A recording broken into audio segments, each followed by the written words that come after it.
மழை வந்து ஆசீர்வாதம் தான். ஆனால் அதே மழை சரியாக பெஞ்சால் தான் ஆசீர்வாதம். நேற்றெல்லாம் நம்ம சந்தனபுரத்தில் இருக்கிற சவேரியார் கோயில் திருவிழா, அங்கே எல்லோரும் ஜெபம் பண்ணிக்கிட்டே இருந்தாங்க, ஆண்டவரே மழை வரப்படாது ஆண்டவரே. மழை ஆசீர்வாதம்.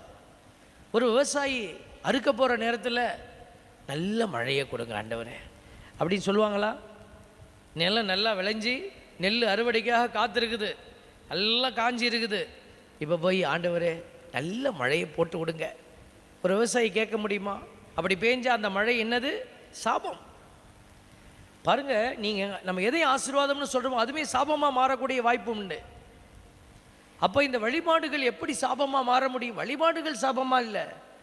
வழிபாட்டில் பங்கெடுக்கிற நாம அடுத்த கட்டத்துக்கு போகாமல் ஏதோ ஞாயிற்றுக்கிழமை பூசைக்கு வந்தம்பா ரைட் போயிட்டே இருப்போம் அப்படின்னா உங்களுக்கு சாபம் உங்களை கடந்து வருகிறது.